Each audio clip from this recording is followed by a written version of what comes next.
Hey, I've recently learned that it's impossible to beat MDE at level 1. Not in terms of difficulty though, our glorious director just prevents it. So instead, I have beat MDE50 Eagerless, Evadeless and Bridleless with a level 1 plus 3 Uptie 1 Drifting Blade Ryoshu. And it only took 8 hours. The most important thing first, why can't we end on level 1? Well, the first time you complete a long battle pack, you gain 3 extra levels, and the extreme mode exclusively contains these long packs. So try as you might, the lowest level you can finish at is level 4. So why her? Because she's cracked. Like seriously, she's honestly quite incredible. At least in the given context, considering my support options. Her skill 1 is a single coin gloom skill, meaning it can be activated a second time by the rusty coin, and will heal her every time it's used thanks to the Grey Goat. Her skill 2 is a 3 coin gluttony skill, allowing it to stack Rupture quickly with the standard duty battery and Thunder Branch. Beyond their own mechanics, we can also fuel certain support passives with these that will help us clear the first floor. Zwei, Faust and Sinclair, don't ask me which one because why is there even 2, both contribute to taking less damage from hits when activated. Most importantly, we can activate the support passive for this ID that I didn't even know I had. It was also the perfect example of why ID names get abbreviated. The passive of Limbus Company Clearance Department before Team Assistant Manager Ishmael gives Ryoshu's defense skill 2 extra final power when active, which is great as we're going to be using her guard a lot.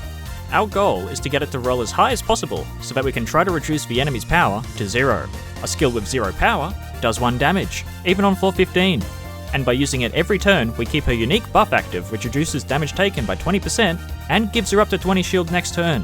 When your max HP is 47 and you lose 30 every turn, this is really good.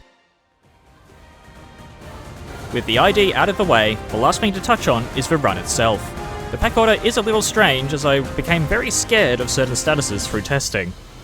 We start with the Poise Gifts, the Huge Sack, the Music Box, and the Gear Shrapnel, as there is no way we can clear the Church of Gears. Seriously, I tried. We bring Princess Rojin to manage our bleed stacks and Horse Your Song for the conditional heal. Everything else is just damage and survivability. Floor 1 is the Unloving for Frozen Cries, and Floor 2 is Hell's Chicken for the Needle and Thread.